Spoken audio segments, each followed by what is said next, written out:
Carta aos Hebreus, capítulo 7. Melquisedeque, rei e sacerdote. Esse Melquisedeque era rei da cidade de Salém e sacerdote do Deus Altíssimo. Quando Abraão estava voltando da batalha em que matou os reis, Melquisedeque foi ao encontro dele e o abençoou. Abraão lhe deu a 10ª parte de tudo o que ele havia tomado dos inimigos na batalha. O nome de Melquisedeque quer dizer, primeiramente, Rei da Justiça. E porque ele era rei de Salém, o seu nome também quer dizer Rei da Paz. Não se conhece o pai, nem a mãe, nem qualquer antepassado de Melquisedeque. E também não se sabe nada sobre o seu nascimento ou sobre a sua morte. Por ser como o Filho de Deus, ele continua sacerdote para sempre. Vejam como Melquisedeque era grande. Abraão, o patriarca, lhe deu a 10ª parte de tudo o que havia tomado dos inimigos na batalha. Conforme a lei de Moisés, os sacerdotes que são descendentes de Levi têm a obrigação de receber do povo a 10ª parte de tudo. Eles recebem dos seus próprios patrícios, embora estes também sejam descendentes de Abraão. Melquisedeque não era descendente de Levi, mas recebeu a 10ª parte daquilo que Abraão havia tomado na batalha e o abençoou. Sim, abençoou o próprio Abraão, que havia recebido as promessas de Deus.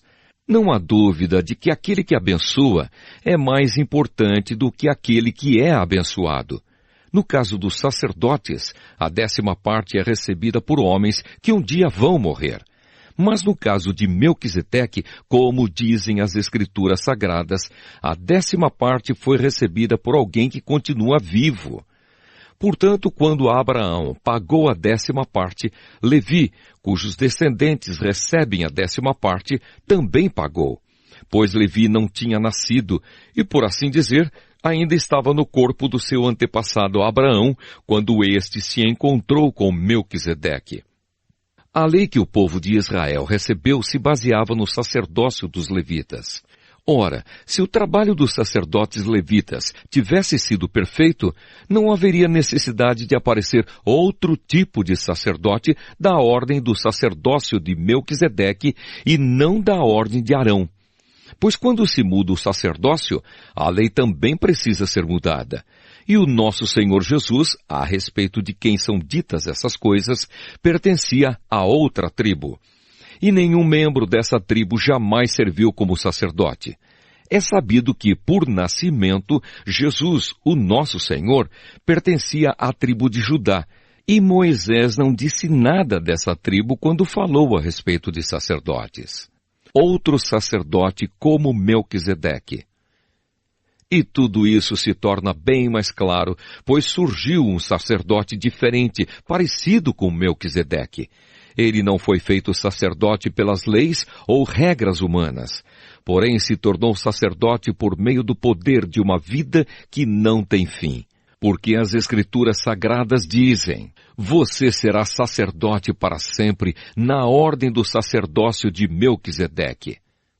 Assim a regra antiga foi anulada porque era fraca e inútil, pois a lei não podia aperfeiçoar nada, mas agora Deus nos deu uma esperança melhor por meio da qual chegamos perto dele. Além disso, há o juramento de Deus. Não houve juramento quando os outros se tornaram sacerdotes. Porém, houve juramento quando Jesus se tornou sacerdote, pois Deus lhe disse: o Senhor jurou e não voltará atrás. Ele disse: você será sacerdote para sempre. Portanto, essa diferença também faz com que Jesus seja a garantia de uma aliança melhor. Há ainda outra diferença. Os outros sacerdotes foram muitos porque morriam e não podiam continuar o seu trabalho.